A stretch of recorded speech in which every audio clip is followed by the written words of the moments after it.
Hey everybody, welcome back to another episode of CWC. I'm your host, awesome as always, War Machine MJ. I'm here to do a short video, talk about round 3, the semifinals, going into round 4 and 5, the quarter and... Shit, I had that backwards, let me try again. I'm here to talk about the quarterfinals, round 3, as well as round 4 and 5, the semifinals and the finals on tomorrow night's 2-hour show immediately following NXT.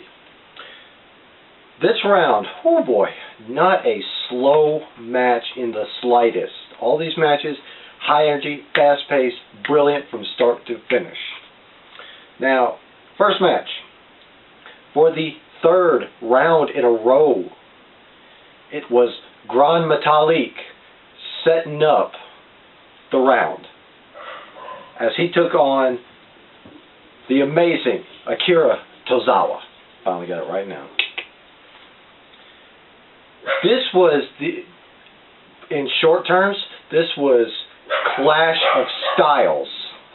I mean, they were on polar ends of the style listing. You know, you had Gran Metalik, the king of the ropes. He was luchador style, high flying, high risk, high reward type style.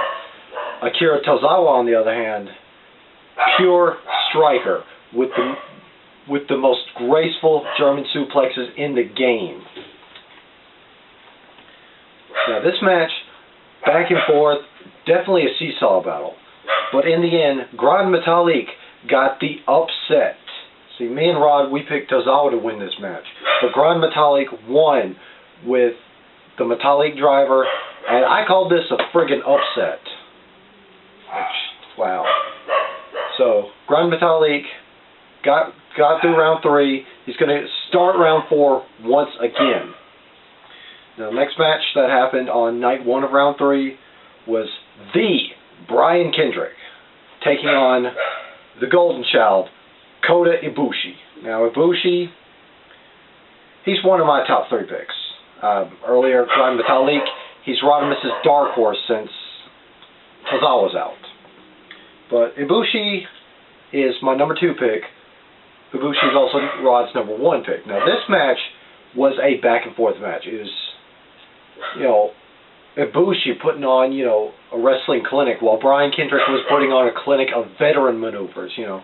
He might have been bending the rules a bit, but he's a wily veteran. He's done this entire tournament. Now, Kota Ibushi picked up the win. He beat Brian Kendrick, and he's going to move on to round 4. However, the ending to this match, Brian Kendrick pulled off one of the top 2 most dangerous moves from New Japan, the Burning Hammer. Now, the move was basically Kendrick had Ibushi in the Argentine backbreaker position, but when he was dropping him, Ibushi's shoulder hit the mat, but the back of his neck hit Kendrick's arm. Basically, Kendrick didn't get all of that he needed to. Now, the Burning Hammer, again, is one of the top 2 deadliest moves to come out of New Japan. Basically, what it does is they have him in the Argentine backbreaker and then dumps him directly on the neck. If you do it any other way, you're bound to hurt somebody up. Dropping them on the neck is the surefire way to pull the move off and nobody gets hurt. Now, this move, only the best of the best can pull it off once in a blue moon. Like, they basically have to, before they can get the okay, they have to be trained in this. And then they can get the okay, once in a blue moon though. But Brian Kendrick, being the gaijin that he is, he couldn't use it to its full effect. So he could have potentially injured Ibushi. And that move, basically, when it's used over in New Japan, nobody kicks out. Ibushi kicked out. He got the Golden Star Powerbomb. You know, the last ride Powerbomb. He cemented his way into round 4. But it was still a brilliant match. Minus that little controversy, but that's it. Now for round 2, we started the show off with a battle between friends, so to speak. It was the technical wizard, Zack Sabre Jr., my #1 pick to sweep this whole damn thing, versus the Scottish Supernova, Noam Dar. This match was brilliant, start to finish. They both were working on each other's arms, each other's legs, and it was, oof, it got violent quick. But the ending, Zack Sabre Jr., he was going for I'm not sure what to go with. The only move I heard them say was Rings of Saturn. Basically,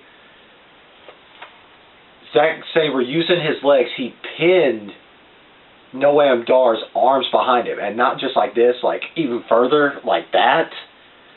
And then while Noam Dar was submitting, Zack Sabre Jr. was taking his head and just ramming it into Noam Dar's shoulders, and it was, ooh, that match was fan-fucking-tastic. But Zack Sabre gets the win, moves on, and he will take on Gran Metalik at the start of round 4. And the final match of round 3 was the Filipino hotshot, TJP, TJ Perkins, the Duke of Dab. I can't believe I just did Dab, but whatever. My dark horse pick for this entire tournament versus Rich, graceful like a swan. Now, this match, it started out as, you know, a game of can you top this? You know, at the beginning of the match, like the Full Sail was into this match. Like, Rich Swann didn't know whether he wanted to bust a move with the audience or whether he wanted to wrestle against TJP. But it got to a point where they were pulling off moves and they were just like answering with a dance ball. In fact, it got to a point where it all went out the window when Rich Swann basically won up TJP and hit him with the dab. That's where TJP he said it's on. This was a back and forth match. Fantastic. And why nobody has signed Rich Swann yet? I don't know. Why nobody has signed TJP? Yeah. Why did TNA stick the mask on TJP, call him Manic? Because it was a dumb idea. Anyway, but TJP, he got the win. He got the ankle lock and grapevined it. He's moving on to round 4, taking on Kota Ibushi. Now, the fans really was pulling for Rich Swann. It's a fantastic match, but Full Sail wanted their boy Swann to win. So, I wanted TJ Perkins to win. But round 4, the semifinals, is going to be next week. Not next week. It's Tuesday. It's going to be tomorrow, immediately following NXT. And it's going to be Gran Metalik versus Zack Sabre Jr. and Kota Ibushi versus TJ Perkins. Basically, me and Rod, we've got picks in all of this. We got stakes in all of this. So our picks are locked down. We can't change. So, in the first match of round 1, we're both picking Zack Sabre Jr. Zack Sabre Jr. is my boy. He's fucking fantastic. And in match 2, this is where me and Rod differ. He's picking Kota Ibushi. I'm picking TJP. Because I think TJP is just dark horse enough. He can get the win. Now, the finals are going to be on the same show. Immediately following NXT. There's also going to be some exhibition. All I know is it's going to be Johnny Gargano, Tommaso Ciampa. They're going to prove that they can, you know, go for the NXT Tag Team Championships. A little NXT storyline muddled in there, but great wrestling nonetheless. Our picks for the final round, it's going to be Zack Sabre Jr. versus Kota Ibushi. That's Rod's pick. My pick is going to be Zack Sabre versus TJP. Now our pick to win the whole shebang bang, he picks Ibushi, while I pick Sabre Jr. So it really comes down to his #1 pick and my #1 pick. But that's going to do it for this super sweet, awesome show. I don't know if we're going to do a short video on what we thought of the CWC, but if we don't get to it, I just want you to know this tournament was fucking fantastic. Opened our eyes to a lot of people we didn't know existed. And it opened our eyes even further to people we knew existed. So, if WWE doesn't capitalize on this and doesn't sign anybody, they are stupid.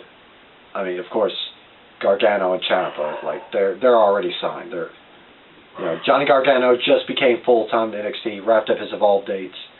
But if they don't sign it, at least somebody from this, they're stupid. Now, they did mention on Monday Night Raw, the Cruiserweights will arrive next week. I don't know what that entails, if that's the Cruiserweights from the Classic, or if it's going to be the Cruiserweights that are on the main roster. Don't know, we just know Cruiserweight division is coming. I don't think it'll be as good as the tournament, but I hope Triple H keeps this tournament going, because this thing is great. Keep making it annual. But that's going to do it for this short episode of CWC. I'm War Machine MJ. Stay wonderful, my friends.